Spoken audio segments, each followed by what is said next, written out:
실종된 네거티브 공방전에 그쳤다, 이런 평가가 나오고 있죠.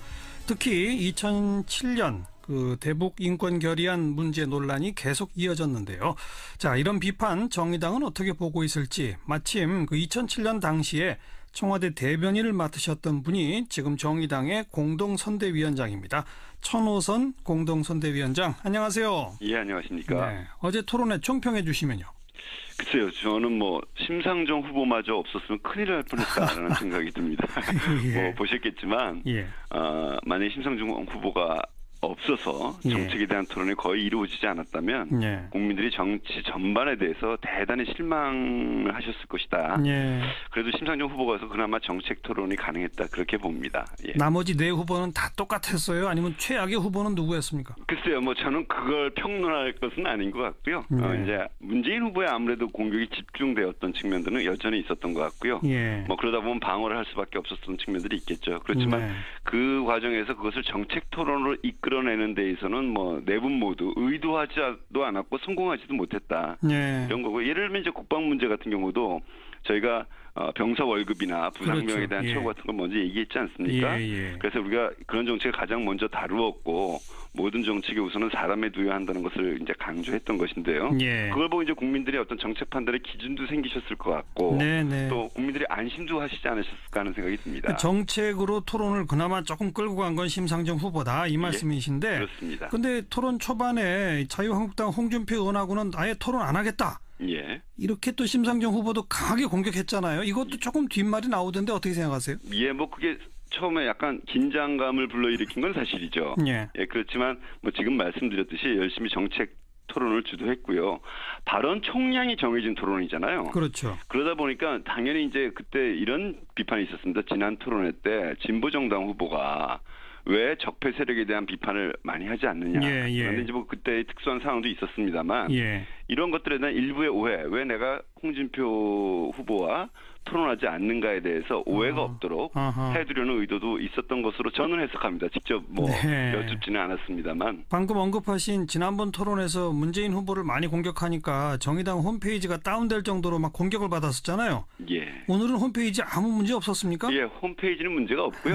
어제 오늘은 또 거꾸로 아마도 저희가 보기에는 문재인 후보에 반대하는 진영에 있는 지지자들이 또 상당히 조직적으로 당사에 전화를 굉장히 많이 했습니다. 어제 오늘. 그래서 저희들은 저희들의 가치와 저희들의 정책을 이야기하는 것인데, 양쪽에 좀 강력한 지지자들께서 그런 자신들의 시각에서 보고 비판 내지는 비난을 하시는 것 같습니다. 지금은 홈페이지는 무사히 돌아가고 있는 것으로 알고 있습니다. 그나저나 2007년 북한 인권 결의안 논란이 지금 계속 이어지는데, 우리 천호선 위원장이 그 당시에는 이제 청와대 대변인이셨잖아요. 그렇습니다. 천호선 위원장이 파악하고 있는 진실은 뭐예요?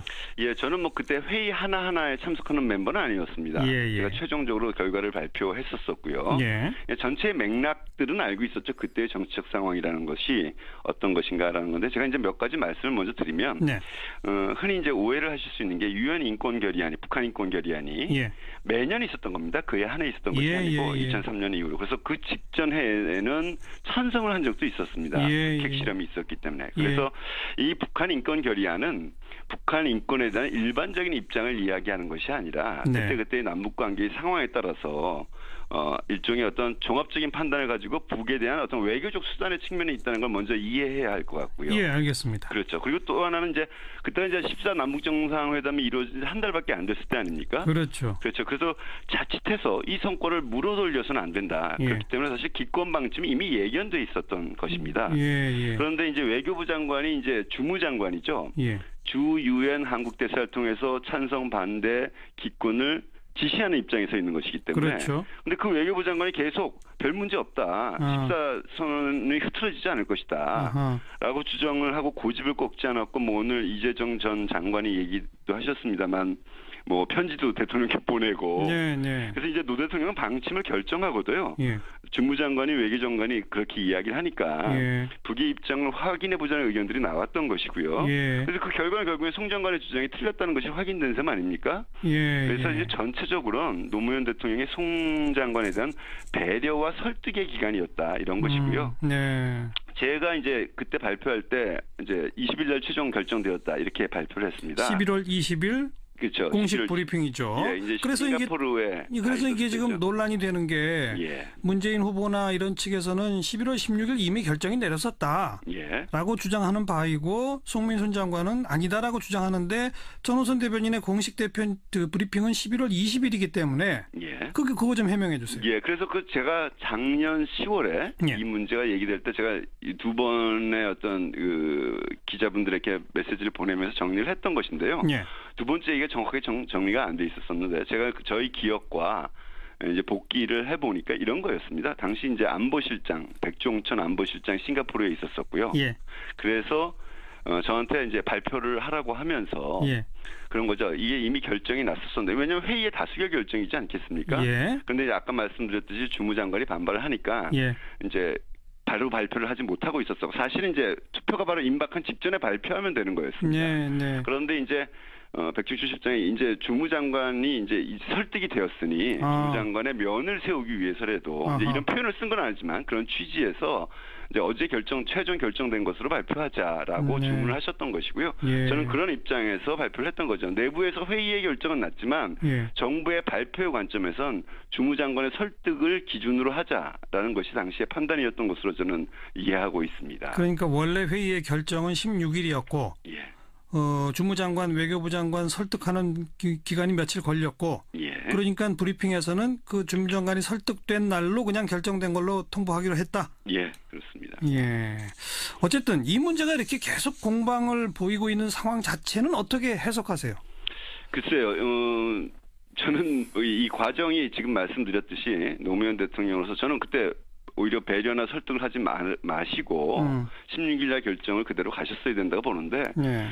그때 그런 표현을 쓰셨던 적도 여기저기에 이제 기록에 나오지만 장관의 어떤 자신의 소신을 예. 존중한다면 아예 장관의 사표를 받고 내가 이것을 강행할까라는 고민도 했었다 이런 표현이 나옵니다. 맞습니다. 예, 예. 그게 이제 노무현 대통령이 주무장관에 대한 배려죠. 저는 오히려 그 배려가 지금 불씨가 되었다 이렇게 생각을 하고요. 나머지 부분에서는 뭐 송 장관이 거짓을 한다라고까지는 저는 판단하기 할 수 없겠습니다만 예. 일종의 확증 편향이라는 게 있지 않습니까? 자신의 입장에서 유리한 정보는 받아들이고 불리한 정보는 무시하는 예. 그런 것 아닐까라는 생각도 해봅니다. 다만 제가 회의에 참석하지 않았기 때문에 네. 그걸 제가 저희 입으로 무엇이 옳다 그러다라고 증언하기는 어렵습니다. 알겠습니다. 예. 대선 이제 얼마 안 남았는데 예. 정의당 목표 어떻게 됩니까? 저희가 이제 지금 이제 5%대에 들어섰습니다. 예. 3% 내의 박스권에 있었었는데요. 네. 전체적으로 이제 정의당의 목소리, 정의당이 발견되고 또 상대적으로 그 전보다는 덜 불공정하지 않습니까? 오자 네. 토론을 하게 되니까. 네. 그래서 우리의 정책에 귀 기울이기 시작하셨다고 보고요. 지금 당장의 목표는요. 적폐 세력의 원죄인 홍준표 후보를 뛰어넘자라는 것이고요. 알겠습니다. 더 나아가서 10% 두 자리를 넘어설 수 있을 거라고 보고 지금 전력 질주를 하고 있는 중입니다. 여기까지 말씀드릴게요. 고맙습니다. 는 무사히 돌아가고 있는 것으로 알고 있습니다. 그나저나 2007년 북한 인권 결의안 논란이 지금 계속 이어지는데 예. 우리 전호선 위원장이 그 당시에는 이제 청와대 대변인이셨잖아요. 그렇습니다. 전호선 위원장이 파악하고 있는 진실은 뭐예요? 예, 저는 그때 회의 하나하나에 참석하는 멤버는 아니었습니다. 예. 제가 최종적으로 결과를 발표했었고요. 예. 전체 맥락들은 알고 있었죠. 그때의 정치적 상황이라는 것이 어떤 것인가라는 건데 제가 이제 몇 가지 말씀을 먼저 드리면 네. 흔히 이제 오해를 하실 수 있는 게 유엔 인권 결의안이 북한 인권 결의안이 예. 매년 있었던 겁니다. 그해 한 해 있었던 것이 아니고 2003년 이후로. 그래서 그 직전 해에는 찬성을 한 적도 있었습니다. 핵실험이 있었기 때문에. 그래서 이 북한 인권 결의안은 북한 인권에 대한 일반적인 입장을 이야기하는 것이 아니라 그때그때의 남북 관계의 상황에 따라서 일종의 어떤 종합적인 판단을 가지고 북에 대한 어떤 외교적 수단의 측면이 있다는 걸 먼저 이해해야 할 것 같고요. 예, 알겠습니다. 그렇죠. 그리고 또 하나는 그때는 14 남북 정상회담이 이루어진 한 달밖에 안 됐을 때 아닙니까? 그렇죠. 그렇죠. 그래서 자칫해서 이 성과를 물어돌려서는 안 된다. 그렇기 때문에 사실 기권 방침이 이미 예견돼 있었던 것입니다. 그런데 이제 외교부 장관이 이제 주무장관이죠.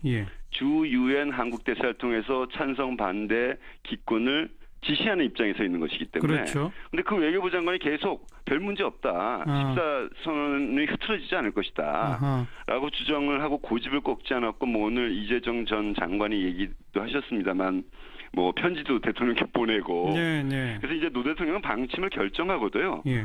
주무장관이 외교장관이 그렇게 이야기를 하니까 북의 입장을 확인해 보자는 의견들이 나왔던 것이고요. 그래서 그 결과는 결국에 송 장관의 주장이 틀렸다는 것이 확인된 셈 아닙니까? 그래서 이제 전체적으로 노무현 대통령의 송 장관에 대한 배려와 설득의 기간이었다 이런 것이고요.